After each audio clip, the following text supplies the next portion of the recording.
GS1 civil services mains exam ఈరోజు ఇప్పుడే పూర్తయింది. దానిలో కొన్ని క్వశ్చన్స్ ఒకసారి చూద్దాం. మీకు తెలుసు కదా GS1 అంటే హిస్టరీ, జాగ్రఫీ, సోషల్ ఇష్యూస్ ఇలాంటివన్నీ GS1లో ఉంటాయి. ఫస్ట్ క్వశ్చన్ ఒకసారి చూద్దాం. How will you explain the medieval Indian temple sculptures represent the social life of those days? మన మిడీవల్ ఇండియాలో టెంపుల్ స్కల్ప్చర్స్ ఆ రోజుల్లో ఉన్న సామాజిక జీవనాన్ని ఏ విధంగా ప్రతిబింబిస్తాయని క్వశ్చన్ అనమాట. మిడీవల్ ఇండియన్ టెంపుల్ స్కల్ప్చర్స్ అంటే విజయనగర ఎంపైర్ కావచ్చు, కాకతీయ ఎంపైర్ కావచ్చు, చోళా కావచ్చు, ఖజురహో చెండేల వాళ్ళ ఖజురహో హౌస్ కావచ్చు, ఇవన్నీ కావచ్చు. ఉదాహరణకి నటరాజా ఉంది. నటరాజా డాన్సింగ్ పోస్చర్స్ అంటే అక్కడ డాన్స్, మిడీవల్ ఇండియాలో డాన్స్ ప్రాముఖ్యత. అదేవిధంగా కొన్ని టెంపుల్స్లో దేవదాసి సిస్టమ్, అవి టెంపుల్ స్కల్ప్చర్స్లో కూడా మనకి కనిపిస్తాయి. దాంతోపాటు త్రిభంగ స్ట్రక్చర్స్, మహిళల ఎలిగెన్స్, ఉమెన్ ఎలిగెన్స్ కనిపిస్తుంది. దాంతోపాటు మిడీవల్ ఇండియన్ టెంపుల్ స్కల్ప్చర్స్లో రామాయణ, మహాభారత ఎపిక్స్ చాలా చోట్ల కనిపిస్తాయి. అవన్నీ కూడా కొన్ని వాల్యూస్ మన సోషల్ లైఫ్లో రిప్రజెంట్ అవుతూ ఉంటాయి. రిలీజియస్ వాల్యూస్ రిప్రజెంట్ అవుతుంటాయి, సోషల్ నార్మ్స్ రిప్రజెంట్ అవుతుంటాయి. దీన్ని చక్కగా Kakatiya example, Vijayanagara empire example, Chandela example, Chola examples, ఇటువంటి ఎగ్జాంపుల్స్ మొత్తం తీసుకుని అద్భుతమైన ఆన్సర్ రాయొచ్చు. దీన్ని ఎగ్జాంపుల్స్ రాస్తే ఎక్కువ మార్క్స్ వచ్చే అవకాశం ఉంది. Second question, why did the armies of British East India Company mostly comprising of Indian soldiers win consistently against the more numerous and better equipped armies of the then Indian rulers? అంటే British East India కంపెనీలో ఉన్న army, ఎక్కువ మంది Indian soldiers ఉన్నారు దానిలో. వీళ్ళు ప్రతి దానిలో చాలా వార్స్లో విన్ అవుతూ వచ్చారు లోకల్ కాన్ఫ్లిక్ట్స్లో. కంపేర్ టు ఇండియన్ రూలర్స్ దగ్గర ఉన్న ఆర్మీకి కూడా బెటర్ ఎక్విప్డ్ ఉన్నారు. కానీ వీళ్ళు ఎందుకు విన్ అవ్వట్లేదు? ఇండియన్ రూలర్స్ విన్ అవ్వకుండా బ్రిటిష్ ఆర్మీ ఎందుకు విన్ అవుతుంది? దానిలో ఎక్కువ ఇండియన్ సోల్జర్సే ఉన్నారు కదా అని. ఇది క్వశ్చన్ అన్నమాట. రెండో క్వశ్చన్, ముందుగా పేమెంట్ సిస్టమ్స్. బ్రిటిష్ వాళ్ళది ఆర్గనైజ్డ్ పేమెంట్ సిస్టమ్స్ ఉన్నాయి, ఆర్గనైజ్డ్ హైరార్కీ ఉంది, వెల్ ట్రైనింగ్ ఉంది. బ్రిటిష్ వాళ్ళు చాలా చోట్ల వాళ్ళు ప్లాన్డ్ ప్రిపరేషన్స్ ఉంటాయి అన్నమాట. సో ఇండియన్ దగ్గర సరిగ్గా హైరార్కీ లేకపోవటం, దాంతోపాటు వెలస్లీ స్టార్ట్ చేసిన సబ్సిడీ అలయన్స్ ఉందనుకోండి, దానిలో ఇండియన్ సోల్జర్స్ దగ్గర ఉన్న వాళ్ళకి ట్రైనింగ్, ఆర్మీ పని లేకుండా వాళ్ళని ఖాళీగా కూర్చోబెట్టడం. తర్వాత ఎంత ఎక్విప్డ్ ఉన్నా ఆ ఎక్విప్మెంట్ ఎలా వాడాలో బ్రిటిష్ వాళ్ళు మన వాళ్ళకి ట్రైనింగ్ ఇచ్చారు, వీళ్ళకి ఆ ట్రైనింగ్ సిస్టమ్ సరిగా లేకపోవటం, ఇవన్నీ కారణాల వల్ల. దాంతోపాటు బ్రిటిష్ కమాండింగ్ స్ట్రక్చర్స్ కూడా బాగుండే. సో దీంతో బ్రిటిష్ ఆర్మీ ప్రతి చోట వాళ్ళు ఇండియన్ సోల్జర్స్ ఉన్నా గెలిచారనమాట. చాలా చోట్ల ఇండియన్ సోల్జర్స్ అంటే ఎక్కడైతే native Indian ruler soldiers army ఉన్నారో వాళ్ళ మీద గెలవడానికి ఇది కారణం. Third question, why there was a sudden spurt in famines in colonial India since mid-18th century? give reasons. mid-18th century నుంచి colonial ఇండియాలో సడన్గా ఫెమైన్స్ ఎందుకు పెరిపాయి, దానికి కారణాలు ఏంటి అని మీకు తెలుసు. 1770 బెంగాల్ ఫెమైన్, అంతకుముందే వచ్చిన దివానీ రైట్స్, దాంతో బ్రిటిష్ వాళ్ళ ఎక్స్ప్లాయిటేషన్, రెవెన్యూ కలెక్షన్లో భయంకరమైన ఎక్స్ప్లాయిటేషన్, ప్రజల దగ్గర డబ్బులు లేవు. దాంతోపాటు న్యాచురల్ రీజన్స్ ఏంటి, స్మాల్ పాక్స్ అప్పుడు చాలా ఎక్కువ వచ్చేసింది, డ్రాట్ ఎక్కువ వచ్చింది, తర్వాత వాళ్ళకి జనం దగ్గర పంటలు సరిగ్గా పండకపోవటం, ఇవన్నీ కూడా రీజన్స్ అనమాట. ఈ రీజన్స్ అన్ని నీట్గా ఎక్స్ప్లెయిన్ చేస్తూ ఫెమైన్స్తో mid-18th century నుంచి వచ్చిన ఫెమైన్స్ గురించి ఎక్స్ప్లెయిన్ చేస్తే ఆన్సర్ అయిపోతుంది. ఫోర్త్ క్వశ్చన్ చాలా సింపుల్ క్వశ్చన్, జాగ్రఫీ నుంచి వచ్చింది. Describe the characteristics and types of primary rocks. దీనిలో ఫస్ట్ మనం రాక్ సైకిల్ గురించి చెప్పాలి. మీకు తెలుసు కదా, sedimentary rocks, metamorphic rocks, igneous rocks. Igneous రాక్స్ని ప్రైమరీ రాక్స్ అంటాం, ఎందుకంటే అవి డైరెక్ట్గా లావా నుంచి వచ్చాయి. వీటిలో ఆర్గానిక్ రిమైన్స్ సబ్స్టెన్సెస్ ఏమి ఉండవు కాబట్టి వీటి గురించి ఎక్స్ప్లెయిన్ చేయాలి. పూర్తిగా రాక్ సైకిల్ చెప్తూ ఇగ్నియస్ రాక్స్ మీద ఎక్కువ ఫోకస్ చేస్తూ రాయాలన్నమాట ఈ ఆన్సర్. 10 మార్కర్ కాబట్టి దాదాపు మీరు 150 వర్డ్స్లో నీట్గా కంప్లీట్ చేసేసుకోవచ్చు ఇగ్నియస్ రాక్స్ మీద. ఫిఫ్త్ క్వశ్చన్ ఈరోజు వచ్చిన పేపర్లో, discuss the meaning of colour coded weather warnings for cyclone prone areas given by the Indian meteorological department. ఇది సింపుల్, ప్రతిసారి ఏ సైక్లోన్స్ వచ్చిన పేపర్లో వస్తుంది. Green, yellow, orange, red. Green ఏమో నో సెవియర్ వెదర్ ఎక్స్పెక్టేషన్స్, ఏ వెదర్ చేంజెస్ ఎక్కువ లేవని. ఎల్లో అంటే బీ అవేర్ అని, ఆరెంజ్ అంటే బీ ప్రిపేర్డ్ అని, రెడ్ అంటే టేక్ యాక్షన్ అని చెప్పి. సో వీటి మీద ఒక్కొక్క దాని మీద పూర్తి స్థాయిలో మీకు ఇండియన్ మెట్రలాజికల్ డిపార్ట్మెంట్ వాళ్ళ కోర్స్ సంబంధించి చాలా డీటెయిల్స్ ఉన్నాయన్నమాట. Green, yellow, orange and red. So green అయితే ఆల్ ఓకే అని, ఎల్లో అంటే be aware, remain alert and keep up updated information అని. ఆరెంజ్ వచ్చింది అనుకోండి, be prepared, remain vigilant and be prepared, ఏ రోజైనా ఏదైనా జరగవచ్చు అని. రెడ్ అంటే ఇంకా చాలా రిమైన్ ఎక్స్ట్రా విజిలెంట్ అని అర్థం అనమాట. సో వీటిని మనం ఎక్స్ప్లెయిన్ చేస్తే నీట్గా సరిపోతుంది. 6th క్వశ్చన్ చాలా సింపుల్గా అనిపిస్తుంది, కొంచెం చదువుకుని రాయాలి. Discuss the natural resource potential of a Deccan trap. Deccan ప్లాట్యూలో నార్త్ వెస్ట్ సైడ్లో ఉంటుంది. ఇది ఒక షీల్డ్, వాల్కనో షీల్డ్ లాగా ఫామ్ అయి ఉంటుంది నార్త్ వెస్ట్ సైడ్లో. ఇంకా చెప్పాలంటే సాలిడిఫైడ్ బసాల్ట్ రాక్ లాగా ఉంటుంది అనమాట. ఇక్కడ న్యాచురల్ రిసోర్స్ పొటెన్షియల్ ఏంటి అనేది క్వశ్చన్. సో డెక్కన్ ప్లాట్యూలో ఒక వాల్కనో షీల్డ్ లాగా ఒక చోట ఉంటుంది నార్త్ వెస్ట్ సైడ్న. ఇక్కడ natural resource potential in the Deccan trap అన్నాడు. అంటే సాయిల్ కావచ్చు, బ్లాక్ సాయిల్, ఫారెస్ట్ కావచ్చు, మీకు తెలుసు కదా వెస్టర్న్ ఘాట్స్ ఏరియా కొంత కవర్ అవ్వచ్చు ఇక్కడ. తర్వాత coal, iron ore, asbestos, chromite, mica, ఇవన్నీ కూడా ఈ ఏరియాలో ఉండే న్యాచురల్ రిసోర్సెస్ అనమాట. వీటి మీద ఎక్కువ ఫోకస్ చేసి ఏ ఏరియాలో ఏది దొరుకుతో ఆన్సర్ రాస్తే సరిపోతుంది. 7th క్వశ్చన్ మనందరికీ తెలుసు, రెన్యూబుల్ ఎనర్జీ ట్రెండింగ్ టాపిక్ అని. దానిలోంచే క్వశ్చన్ ఇది.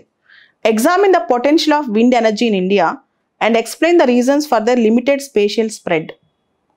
ఇండియాలో విండ్ ఎనర్జీ పొటెన్షియల్ 60 గిగావాట్స్ ఉంది, కానీ మనం ఇప్పుడు వాడుతుంది ఓన్లీ 24 గిగావాట్సే. ముందు దీంతో డేటా స్టార్ట్ చేస్తే మంచిదన్నమాట. తర్వాత గుజరాత్, తమిళనాడు లాంటి స్టేట్స్ విండ్ ఎనర్జీలో చాలా పీక్లో ఉన్నాయి. దానికి రీజన్ ఏంటి? కొన్ని స్టేట్స్లోనే ఎందుకు ఉంది, కొన్ని ప్రాంతాల్లో ఎందుకు ఉందంటే గుజరాత్లో ఎక్కువ స్పేసెస్ ఉండటము, మళ్ళీ ఈస్టర్న్ కోస్టల్ స్టేట్స్లో సైక్లోన్స్ ఎక్కువ రావటము, తర్వాత గవర్నమెంట్ విల్ కానీ ఇవన్నీ కూడా దీనిలో. అక్కడ తమిళనాడులో ముప్పండాలిన్ తమిళనాడు చాలా ఫేమస్ అనమాట. సో తమిళనాడు, గుజరాత్ మాత్రం దీని మీద ఎక్కువ ఫోకస్ పెడుతున్నాయి. మిగతావి ఫోకస్ పెట్టడం సైక్లోన్స్, అక్కడ వచ్చే నేచురల్ డిజాస్టర్స్ కానీ, తర్వాత గవర్నమెంట్ ఫండింగ్ కానీ, తర్వాత విండ్ టర్బైన్స్ పెట్టడానికి స్పేస్ కానీ, ఇవన్నీ కూడా దీనిలో మీరు డయాగ్రామ్స్ వేసి మరి రాస్తే మంచిది. మధ్యలో కొన్ని స్టేట్స్లో ఎక్కడైతే ఎలివేషన్స్ కొంచెం ఎక్కువ ఉన్నాయో అక్కడ కూడా పెట్టారనమాట. ఉదాహరణకి మధ్యప్రదేశ్లో కానీ, ఆంధ్రాలో తిరుపతి దగ్గర కానీ ఇట్లాంటి చోట కూడా విండ్ టర్బైన్స్ పెట్టారు. 8th క్వశ్చన్ ఇది కోవిడ్ సందర్భంగా వచ్చిన క్వశ్చన్ అనమాట. అంటే Covid fallout. Explore and evaluate the impact of work from home on family relations. Covid టైంలో చూసారు, ఆల్మోస్ట్ చాలా కంపెనీస్ వర్క్ ఫ్రమ్ హోమ్ ఇచ్చేసాయి. కుటుంబ సంబంధాలు ఎలా ఉన్నాయి, దాని మీద positives and negatives. Explore and evaluate అన్నాడు కాబట్టి ఎలా ఉన్నాయి రాసి అవి పాజిటివ్స్ నెగిటివ్స్ అని రాయాలి.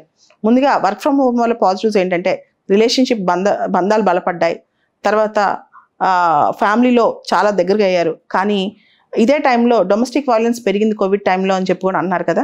సో ఇలాంటివన్నీ రాసి దాంతోపాటు సైకలాజికల్ ప్రాబ్లమ్స్ కూడా, బయటికి వెళ్ళి పని చేయకపోవడం వల్ల, నలుగులో కలకపోవడం వల్ల వచ్చే సైకలాజికల్ ప్రాబ్లమ్స్ మొత్తం డేటాతో సహా రాస్తే చాలా బాగుంటుంది ఆన్సర్. 9th క్వశ్చన్ ఇది కూడా సోషల్ ఇష్యూస్లోంచే. How is the growth of Tier 2 cities related to the rise of new middle class with an emphasis on culture of consumption. భారతదేశంలో Tier 2 cities పెరగటం వల్ల న్యూ మిడిల్ క్లాస్ ఎమర్జ్ అవుతూ వాళ్ళ consumption culture ఎలా మారుతుంది అనేదే. Tier 2 cities ఉదాహరణకి వరంగల్ తీసుకోండి, సార్ Tier 2 city అనమాట. కొత్త ఇంటర్నేషనల్ బ్రాండ్స్, ఫ్రాంచైజెస్ అక్కడికి వస్తున్నాయి. ఉదాహరణకి KFC, మెక్డీస్, పెద్ద బ్రాండ్స్ అనమాట. దాంతో ఇంటర్నేషనల్ కన్సంప్షన్ Tier 2 సిటీలోకి స్టార్ట్ అవుతుంది. Tier 2 cities పెరగడం వల్ల అక్కడ రియల్ ఎస్టేట్ కూడా పెరుగుతుంది, దాంతోపాటు కాస్ట్ ఆఫ్ లివింగ్ కూడా పెరుగుతుంది. తర్వాత Tier 2 citiesలో కూడా మైగ్రేషన్స్ వస్తున్నాయి. అంటే పల్లెటూరు నుంచి ఇంతకుముందు హైదరాబాద్ లాంటి సిటీకి వచ్చాయి, ఇప్పుడు Tier 2 cities కూడా వెళ్తున్నారనమాట. దాంతో ఓవరాల్గా అక్కడ సిటీస్ ఎక్స్పాండ్ అవటం, తర్వాత మనుషుల కన్సంప్షన్ కల్చర్స్ డిఫరెంట్గా చేంజ్ అవుతున్నాయి. ఆ consumption fashion, food choices, nuclear families, migrations, weekend culture, ఇవన్నీ కూడా. 10th question given the diversities among tribal communities in India in which specific context should they be considered as a single category. భారతదేశంలో రకరకాల tribal communities ఉన్నాయి, వాళ్ళలో కూడా భిన్నత్వం చాలా ఉంది. నాగాస్ నుంచి, గోన్స్ నుంచి, కోయాస్ నుంచి, చెంచూస్ వరకు రకరకాలు. అయితే వీళ్ళందరినీ ఏ కాంటెక్స్లో ఒక సింగిల్ కేటగిరీగా తీయగలమా కొంతమందిని అని చెప్పేది క్వశ్చన్ అనమాట. ఎవరైతే ఫారెస్ట్ దగ్గరగా ఉంటారో వాళ్ళని ఒక కేటగిరీ చేయొచ్చు, ఎవరికైతే ఎక్స్ట్రీమ్గా నో లిటరసీ ఉందో వాళ్ళని ఒక కేటగిరీ చేయొచ్చు, లేదా ఎవరికైతే కల్చరల్గా ఒకటే టైప్ ఆఫ్ ఫుడ్ హ్యాబిట్స్ కానీ డ్రెస్ హ్యాబిట్స్ కానీ ఉంటాయో వాళ్ళని ఒక ఐడెంటిఫైగా చేయొచ్చు. ఎవరికైతే ఎక్స్ట్రీమ్ అంటే ప్రీ అగ్రికల్చరల్ కల్చర్స్ ఉన్నాయో వాళ్ళందరూ ఒక కేటగిరీగా చేయొచ్చు. ఇలా కూడా చేసే అవకాశం ఉంది. ఇప్పుడు నాగాస్ ఉన్నారు, నాగాస్లో చాలా మంది ట్రైబ్స్ ఉన్నారు, మొత్తం అందరిని కలిపి నాగా ఫెస్టివల్ అని చేస్తాం.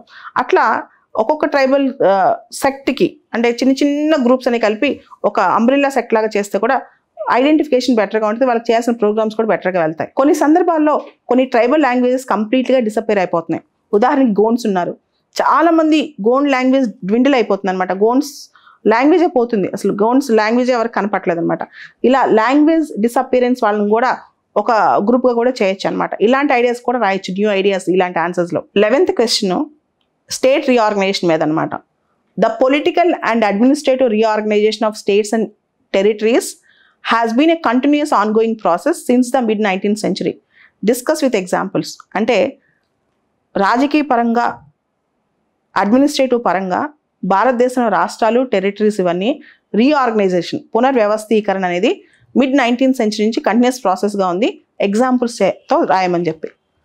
ఇది స్టేట్ రీఆర్గనైజేషన్ మనకి JVP committee, Fazal Ali commission ఇవన్నీ రాసుకుంటూ భాషా ప్రాతిపదిక మీద రాష్ట్రాలు ఏర్పడ్డాయి ఏదో ఒక ప్రాసెస్ లాగా రాస్తూ, తర్వాత ఈ మధ్యలో ఏర్పడిన అంటే 20 సంవత్సరాల క్రితం ఏర్పడిన ఉత్తరాఖండ్, జార్ఖండ్, ఛత్తీస్గఢ్ గురించి రాస్తూ, తెలంగాణ ఎలా ఏర్పడింది రాస్తూ, ఇప్పుడున్న డిమాండ్స్ నాగాలిం గురించి, కొడగు రీఆర్గనైజేషన్ గురించి, తర్వాత ద్రవిడనాడు కాన్సెప్ట్ గురించి, ఇట్లాంటి వాటి గురించి కూడా రాస్తూ వెళ్తే మీకు కొంచెం అంటే ఇట్స్ కంటిన్యూస్ ప్రాసెస్, ఇది ఆన్గోయింగ్ ప్రాసెస్ రీఆర్గనైజేషన్ అనేది.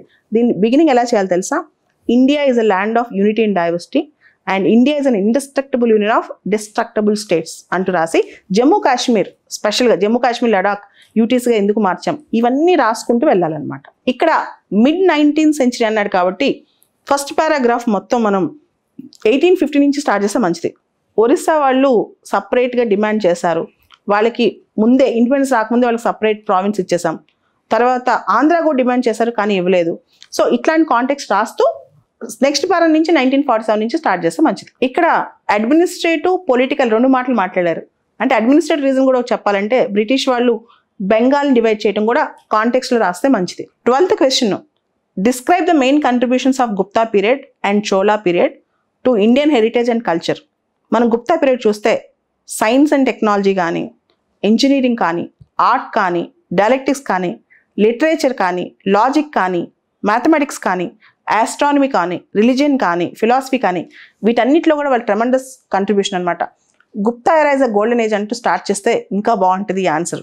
దాంతోపాటు Chola engineering of temples, temple technology engineering, తర్వాత Chola bronze idols, Chola inscriptions, ఇవన్నీ ఎగ్జాంపుల్స్ రాస్తూ అక్కడున్న ఇన్స్క్రిప్షన్స్ గురించి ఎగ్జాంపుల్స్ తీస్తూ ఇలిస్ట్రేట్ చేసి రాస్తే ఎక్కువ మార్క్స్ వచ్చే అవకాశం ఉంది. 13th question discuss the significance of lion and bull figures in Indian mythology, art and architecture.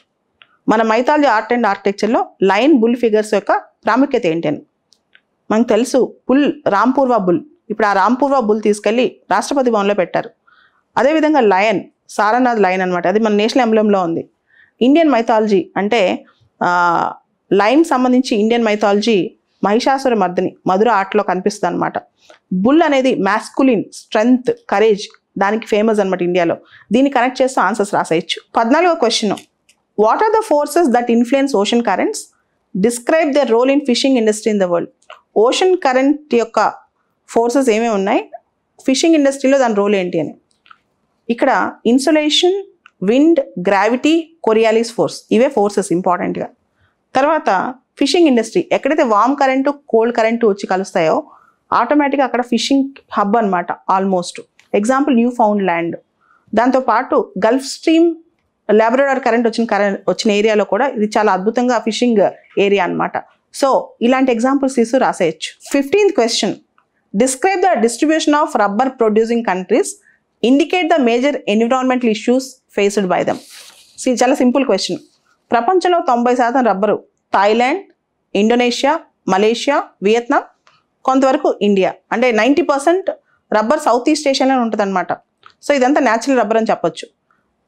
అయితే దీనివల్ల రకరకాల పొల్యూషన్స్ ఉన్నాయి, ఎన్విరాన్మెంటల్ ప్రాబ్లమ్ అన్నారు కాబట్టి. ఎయిర్ పొల్యూషన్, టాక్సిన్స్ ఇవన్నీ ఎయిర్లోకి రిలీజ్ అవుతుంటాయి. Water pollution, synthetic rubber produce చేసేటప్పుడు వస్తాయి అనమాట. సో రబ్బర్ ప్రొడ్యూస్ చేసేటప్పుడు డిఫారెస్టేషన్ వల్ల మోనోక్రాపింగ్ ఇదంతా అవుతుంటుంది అనమాట.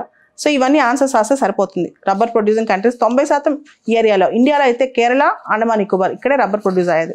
16th question mention the significance of straits and isthmus in international trade. Straits అనేసరికి 2 లార్జ్ వాటర్ బాడీస్ని కనెక్ట్ చేసేది. ఈస్థమస్ అనేది 2 ల్యాండ్ మాసెస్ని కనెక్ట్ చేసేది అనమాట. మనకు తెలుసు కదా, వరల్డ్లో ఫేమస్ పనామా స్ట్రైట్, ఎక్కువ ఇంటర్నేషనల్ ట్రేడ్ అనమాట. సూయజ్ కెనాల్, తర్వాత మలక్కా స్ట్రైట్స్, ఇవన్నీ కూడా. దీంతో పాటు చిన్న చిన్న ఎగ్జాంపుల్స్ కూడా రాయొచ్చు. గిబ్రాల్టర్, తర్వాత ఫ్లారిడా అనేది యుఎస్ క్యూబాని కనెక్ట్ దగ్గరలో ఉంది. ఇలాంటివన్నీ రాసుకుంటూ హౌ ఈస్తమస్కి స్ట్రైట్కి తేడా రాస్తూ ఇంటర్నేషనల్ ట్రేడ్ని వీళ్ళు ఎలా ప్రమోట్ చేస్తున్నాయి అంటే సూయజ్ కెనాల్ కానీ, మలక్కా స్ట్రైట్స్ కానీ, పనామా స్ట్రైట్ కానీ, రకరకాల ఈస్తమస్లు కానీ ఇంటర్నేషనల్ ట్రేడ్ని ఎలా ప్రమోట్ చేస్తున్నాయి పర్సంటేజ్తో సహా రాస్తే ఇంకా బాగుంటుంది. లాస్ట్ ఇయర్ ఒక షిప్ సూయజ్ కెనాల్లో డయాగ్నల్గా ఇరుక్కుపోతే ఎవర్గ్రీన్ అనే షిప్ అక్కడ ఎన్ని రోజుల ట్రేడ్ ఆగిపోయింది, ఎన్ని కంట్రీస్ గొడవ చేశాయి, ఒక చిన్న ఇలిస్ట్రేషన్ రాస్తే కూడా బాగుంటుంది. 17th question, troposphere is a very significant atmospheric layer that determines weather processes. How? Troposphere significance రాసి అది వెదర్ ప్రాసెస్ ఎలా డిటర్మైన్ చేస్తారో సరిపోద్ది. ట్రోపోస్పియర్ అనేది 85% ఆఫ్ అట్మాస్ఫియర్ అని మనం చెప్పొచ్చు. హైడ్రాలజికల్ సైకిల్ను, గ్రీన్ హౌస్ గ్యాస్ ఎఫెక్ట్ను అది మ్యాక్సిమం డిటర్మైన్ చేస్తుంటుంది. తర్వాత అక్కడ గ్రావిటీ, క్లైమేట్ గురించి రాయాలి, అట్మాస్ఫియర్ ప్రెషర్ గురించి రాయాలి. సో దాని యొక్క ఆల్టిట్యూడ్ జనరల్గా 8 to 15 కిలోమీటర్స్ ఉంటుంది. అండ్ మనం ఆల్టిట్యూడ్ పైకి వెళ్తున్న కొద్దికి డిక్రీజింగ్ టెంపరేచర్స్ అవుతూ ఉంటాయి అనమాట. ఇవన్నీ పాయింట్స్ నీట్గా ఎక్స్ప్లెయిన్ చేసి రాస్తే అయిపోతుంది. 18th question, analyse the salience of sect in Indian society vis a vis caste, region and religion. Sect అనేది any section of or group of people అనమాట. అది క్యాస్ట్లో ఉండొచ్చు, రిలీజన్లో ఉండొచ్చు, రీజన్లో ఉండొచ్చు. ఉదాహరణకి కర్ణాటకలో లింగాయత్స్, హిందూయిజంలో ఒక సపరేట్ సెక్ట్ అనమాట. రిలీజన్ బెంగాల్లో ఆనంద మార్గీస్, అదేవిధంగా కేరళలో జెహోవా సెక్ట్, మనకి నేషనల్ యాంథమ్ కేసు ఉన్నవాళ్ళు. ఇవన్నీ కూడా సపరేట్ సెక్ట్స్ అనమాట. వీళ్ళ యొక్క సిగ్నిఫికెన్స్ ఏంటి అంటే caste is an umbrella word, religion is an umbrella word. దానిలో ఉన్న సబ్ సెక్ట్స్నే, ఇట్ మైట్ బి క్యాస్ట్లో ఉన్న సబ్ కాస్ట్ కావచ్చు, ఆ ప్రాంతంలో ఉన్న సబ్ గ్రూప్ కావచ్చు, లేదా ఆ రిలీజన్లో ఉన్న వాళ్ళు కావచ్చు. ఉదాహరణకి కర్ణాటకలో కొడగు రీజన్. సో ఇట్లాంటి ఎగ్జాంపుల్స్ కూడా ఇస్తూ రాయొచ్చు వాళ్ళ యొక్క సిగ్నిఫికెన్స్ గురించి. 19th question, are tolerance, assimilation and pluralism the key elements in making of an Indian form of secularism? Justify your answer. భారత లౌకికవాదంలో అంటే మన సెక్యులరిజంలో సహనం కానీ, అసిమిలేషన్ ఒకళ్ళు ఒదిగి ఉండటం కానీ, ప్లూరలిజం భిన్నత్వం కానీ కీ ఎలిమెంట్స్ అంటే ఖచ్చితంగా కీ ఎలిమెంట్స్. ఎందుకంటే Indian secularism is positive secularism. దానిలో మనం ఒక మతం పట్ల ఇంకో మతం సహనం కలిగి ఉంటాం, అందరికీ వాళ్ళ స్పేస్ ఇస్తాం అన్నమాట. ప్లూరలిజం అలాంటి స్పేస్లోనే ఎవరి ఆచారాలు వాళ్ళవే అంటే భిన్నత్వం మెయింటైన్ చేస్తాం. అసిమిలేషన్ కొన్ని సెక్యులర్ విషయాల్లో అంటే నేషనల్ ఇంట్రెస్ట్ కానీ, పేట్రియాటిజం కానీ మనందరం కలిసికట్టుగా ఉంటాం. ఇలా ఉండటం వల్లే సెక్యులరిజం ఎప్పటికీ వర్ధిల్లుతుంది అని చెప్పి రాస్తూ దానిలోని ఎబిరేషన్స్ అంటే ఈ మధ్య జరుగుతున్న ప్రాబ్లమ్స్ అనమాట. మీరు మాబ్ లించింగ్స్ విషయంకి రాయొచ్చు, లేకపోతే essential religious practices hijab issue గురించి రాయొచ్చు. ఇండైరెక్ట్ క్వశ్చన్ అదేనమాట. ప్లూరలిజంని యాక్సెప్ట్ చేయాలి, ప్లూరలిజం మన అభిమతం అని చెప్పి రాయొచ్చు అనమాట. 20th question, the last question, illustrate the relationship between globalisation and new technology in a world of scarce resources with special reference to India. Globalisation వల్ల న్యూ టెక్నాలజీస్ అన్ని దేశాలకు ఎలా వస్తున్నాయి, పర్టికులర్లీ చాలా స్కేర్స్గా ఉండే resources with special reference to India అనమాట. దీని ఇంటరాక్షన్ గ్లోబలైజేషన్ వల్ల టెక్నాలజికల్ డిఫ్యూజన్ స్టార్ట్ అయింది. అంటే ఇంతకుముందు కొన్ని దేశాలకే పరిమితమైన కొత్త టెక్నాలజీస్ చాలా దేశాలకు వస్తున్నాయి. ఉదాహరణకి ఇంటర్నెట్ ఉందనుకోండి, ఇంతకుముందు ఇంటర్నెట్ యాక్సెస్ అనేది కష్టం ఉండేది, ప్రతి దేశానికి వచ్చేసింది.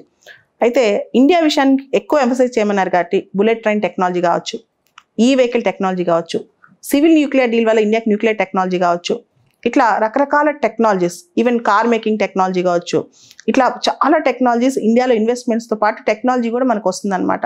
అంటే థర్డ్ వరల్డ్ కంట్రీస్ లైక్ ఇండియాకి టెక్నాలజీ ఎలా వస్తుంది, గ్లోబలైజేషన్ ప్రాసెస్ వల్ల ఎలా ఎక్స్పెక్ట్ అవుతుంది. అది అగ్రికల్చర్ రిలేటెడ్ టెక్నాలజీ కావచ్చు, precision agriculture, drone agriculture technology కావచ్చు, మ్యానుఫ్యాక్చరింగ్లో ఇండస్ట్రియల్ టెక్నాలజీస్, రకరకాల కొత్త టెక్నాలజీస్ కావచ్చు, ఫుడ్ ప్రాసెసింగ్ ఇండస్ట్రీస్లో న్యూ టెక్నాలజీస్ కావచ్చు, ఇజ్రాయెల్ నుంచి వచ్చే కొత్త టెక్నాలజీస్ కావచ్చు, ఫ్రాన్స్ నుంచి వచ్చే డిఫెన్స్ టెక్నాలజీ కావచ్చు, లేదా రష్యా నుంచి వచ్చే మన బ్రహ్మోస్ లాంటి టెక్నాలజీస్ కావచ్చు. ఇవన్నీ కూడా టెక్నాలజీస్తో రిలేట్ చేస్తూ రాస్తే ఆన్సర్ అయిపోతుంది. ఈ క్వశ్చన్లోనే ఇంకొక కీవర్డ్ ఉంది, అది మనం మిస్ అవ్వకూడదు. In a world of scarce resources, ఇప్పుడు oil resources, oil and petroleum, Arctic రీజన్లో ఆయిల్ అండ్ పెట్రోలియం ఇండియాకి ఎలా దొరుకుతుంది.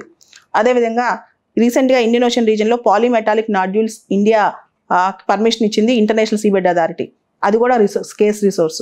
సో ఇట్లాంటి ఎగ్జాంపుల్స్ కూడా తీసి రాస్తే ఇక్కడ మనం రెండు విషయాలు అడ్రస్ చేసినటువంటిది, ఒకటి new technology and also scarce resources, దాంతోపాటు గ్రీన్ టెక్నాలజీస్, న్యూ టెక్నాలజీస్లో గ్రీన్ ఎకో ఫ్రెండ్లీ టెక్నాలజీస్ మీద కూడా ఎంఫసైజ్ చేస్తే మంచిది. ఇక్కడ ఒక ఎగ్జాంపుల్ కూడా ఇవ్వచ్చు అనమాట. మన ఓఎన్జీసీ విదేశ్ లిమిటెడ్ రష్యాలో ఉన్న సక్కాలిన్ ఆయిల్ రిజర్వ్స్ దగ్గర మనం బిడ్ చేస్తున్నాం. అలానే ఆఫ్రికాలో కూడా మనం బిడ్ చేస్తున్నాం. ఇలాంటివి కూడా ఈవెన్ ఇండియా షేల్ గ్యాస్ మీద ఇంట్రెస్ట్ చూపిస్తుంది. ఇట్లాంటివి కూడా మనం ఎగ్జాంపుల్స్ తీసుకోవచ్చు.